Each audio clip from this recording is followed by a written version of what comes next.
करती हूँ बहुत बढ़िया होंगे, मजे में होंगे, मैं भी बिल्कुल बढ़िया हूँ। तो जैसा कि आप सभी जानते हैं, हमने एक कॉमन पेडागोजी सीरीज स्टार्ट की है और ये जो सीरीज है न केवल DSSD पीआरटी वाले बच्चों के लिए है, बल्कि जो स्टूडेंट्स बीएड एमएड एजुकेशन में नेट का प्रिपरेशन कर रहे हैं या किसी भी टीचिंग एग्जाम, चाहे एनवीएस, केवीएस या ईएमआरएस या किसी दूसरे टीचिंग एग्जाम की तैयारी कर रहे हैं या सी टेट, एच टेट या किसी अदर स्टेट के टेट के लिए प्रिपरेशन कर रहे हैं, तो उन सभी स्टूडेंट्स के लिए ये कॉमन पेडागोजी सीरीज बहुत ज्यादा हेल्पफुल है। और आप सभी जानते हैं, हमने आईसीटी का टॉपिक स्टार्ट किया था, यानी कि इंफॉर्मेशन और कम्युनिकेशन टेक्नोलॉजी का टॉपिक हमने स्टार्ट किया था। आईसीटी को मैंने 2 पार्ट्स में डिवाइड किया था। फर्स्ट पार्ट आईसीटी का जो कि टीचिंग और लर्निंग से रिलेटेड था, और सेकंड पार्ट जो कि कंप्यूटर से रिलेटेड है। फर्स्ट पार्ट में आप लोगों को करवा चुकी हूँ और अभी हम जो सब टॉपिक्स डिस्कस कर रहे हैं वो कंप्यूटर से रिलेटेड है।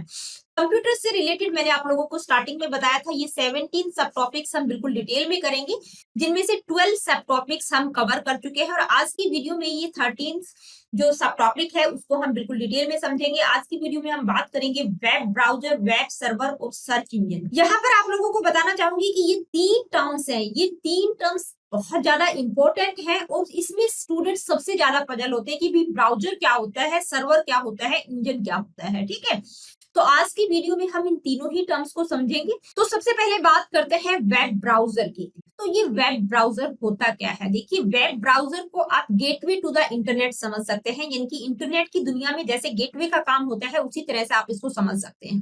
क्या होता है? एक एप्लीकेशन सॉफ्टवेयर होता है, यानी कि ये एक ऐसा एप्लीकेशन सॉफ्टवेयर होता है जिसको आप अपने डिवाइस, चाहे आपके पास मोबाइल फोन है, लैपटॉप है, उसमें इंस्टॉल करते हैं to access the world wide web या इंटरनेट। यानी कि इंटरनेट को एक्सेस करने के लिए वेब ब्राउजर का प्रयोग किया जाता है। ये एक एप्लीकेशन सॉफ्टवेयर है, यानी कि बिना वेब ब्राउजर के आप इंटरनेट को एक्सेस नहीं कर सकते। तो ये जो वेब ब्राउजर है ये करता क्या है? इंटरप्रेट्स वेब पेजेस, यानी कि आपने अपना वेब ब्राउजर ओपन किया, उसमें एक इस तरह का बॉक्स आता है। जैसे ही आप ब्राउजर ओपन करेंगे, इसको हम सर्च इंजन बोलते हैं। ठीक है, यहाँ पर कोई भी यूआरएल आप टाइप करेंगे या कोई भी कीवर्ड वगैरह या फ्रेज आप डालेंगे, तो वो क्या करता है? वेब ब्राउजर इसकी रिक्वेस्ट किसके पास भेजता है? ये जो रिक्वेस्ट आपने की है, ये रिक्वेस्ट किसके पास जाती है? सर्वर के पास जाती है। अब सर्वर के पास अगर इस रिक्वेस्ट की ये वेबसाइट या जो भी आप देखना चाहते हैं, ये पर्टिकुलर वीडियो हो सकता है, कोई ऑडियो हो सकता है या कुछ भी हो सकता है, कोई मूवी हो सकती है, तो सर्वर के पास रिक्वेस्ट जाती है और सर्वर क्या करता है? आपने जो रिक्वेस्ट भेजी है उसके प्रति रिस्पोंड करता है। ठीक है, यानी कि आपके सामने वो वेब पेजेस या जो भी इंफॉर्मेशन आप चाहते हैं उसको डिस्प्ले कर देता है। तो वो किसके थ्रू हो रहा है? वेब ब्राउजर के थ्रू। यानी कि आपके पास अगर वेब ब्राउजर नहीं होगा तो आपके पास वो इंफॉर्मेशन नहीं आ पाएगी। तो वेब ब्राउजर के एग्जांपल्स की अगर हम बात करें तो जैसे गूगल क्रोम हो गया, Mozilla Firefox, safari, Microsoft Edge, ये कुछ पॉपुलर वेब ब्राउजर्स हैं। ज्यादातर आज की डेट में हम क्रोम का यूज करते हैं, मतलब वो डिपेंड करता है इंडिविजुअल पर कि भाई उसको कौन सा सुटेबल लगता है। ठीक है, ये कुछ पॉपुलर वेब ब्राउजर्स हैं।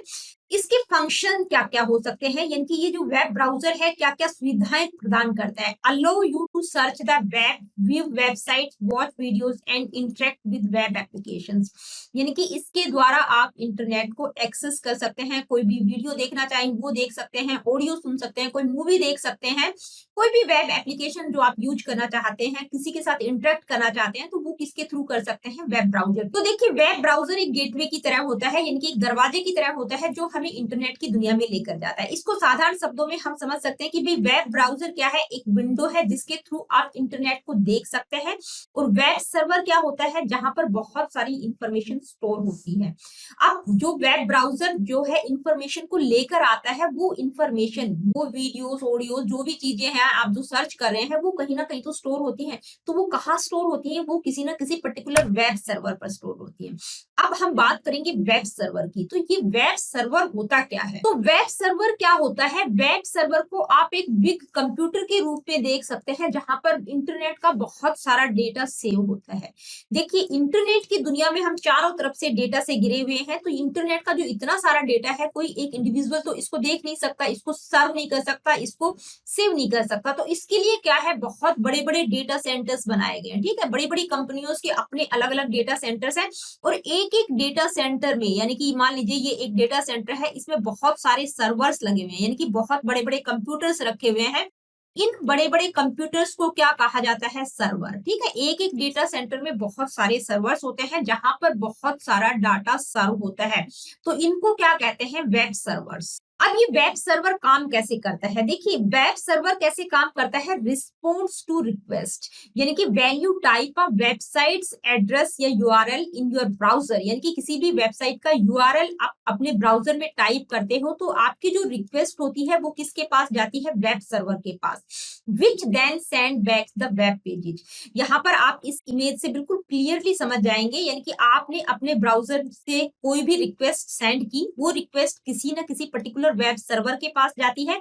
और वेब सर्वर के पास उस रिक्वेस्ट की जानकारी होती है, तो वो क्या करता है? आपको रिस्पोंड करता है, यानी कि आपको वो वेब पेजेस सर्व करके दे देता है। ठीक है, आपके ब्राउजर में जो भी आपने टाइप किया, जो इंफॉर्मेशन सर्वर पर अवेलेबल होगी तो वो इंफॉर्मेशन आपके ब्राउजर तक पहुंच जाएगी, यानी कि आप उस चीज को एक्सेस कर पाएंगे। कुछ कॉमन वेब सर्वर्स की अगर हम बात करें तो जैसे Apache, Nginx, Microsoft Internet Information Services यानी कि IIS, ये क्या है? कुछ कॉमन वेब सर्वर सॉफ्टवेयर हैं। ठीक है, वेब सर्वर के फंक्शन क्या होते हैं जो कि मैं आप लोगों को बता ही चुकी हूँ। क्या करता है? वेबसाइट्स को होस्ट करता है, डेटा को मैनेज करता है, जो भी रिक्वेस्ट वेब ब्राउजर के थ्रू जा रही है वेब सर्वर पर उसके प्रति रिस्पॉन्स करता है, यानी कि यूजर के द्वारा अपने ब्राउजर से जो भी रिक्वेस्ट भेजी जाती है उसके प्रति रिस्पॉन्ड करता है। ये कुछ कॉमन फंक्शंस हैं सर्वर के। तो वेब ब्राउजर क्या होता है और वेब सर्वर क्या होता है, आप लोगों को समझ आया होगा। वेब ब्राउजर जिसके द्वारा आप इंटरनेट को एक्सेस कर सकते हैं, और वेब सर्वर क्या होता है? जहां पर बहुत सारा इंटरनेट से रिलेटेड डेटा स्टोर होता है, उसको हम क्या कहते हैं? Web server. ठीक है,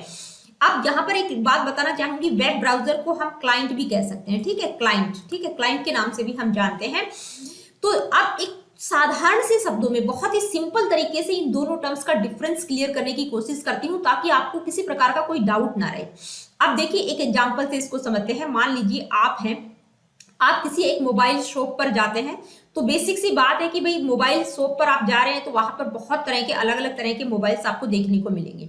आप क्या करते हैं, यानी कि ये इसको वेब सर्वर को आप मोबाइल शॉप समझ सकते हैं, और यहाँ पर ये आप हैं वेब ब्राउजर को आप क्लाइंट हैं, क्लाइंट समझ सकते हैं। आप क्या है? क्लाइंट हैं। ठीक है, तो आप क्या करते हैं? मोबाइल शॉप पर जाते हैं, वहां पर जाकर रिक्वेस्ट करते हैं कि मुझे एक मोबाइल दिखा दीजिए, तो शॉप वाला आपको अलग अलग तरह के मोबाइल्स दिखा देगा, उसके पास बहुत सारी इंफॉर्मेशन है। ठीक है, तो आप क्या कर रहे हैं? रिक्वेस्ट कर रहे हैं। बेसिकली आप क्या है? शॉप वाले के लिए क्लाइंट हैं। ठीक है, आप क्या कर रहे हैं? उससे रिक्वेस्ट करें कि मुझे मोबाइल दिखा दो। अब शॉप कीपर जो है वो क्या है? वेब सर्वर है, यानी कि उसके पास बहुत सारा डाटा है।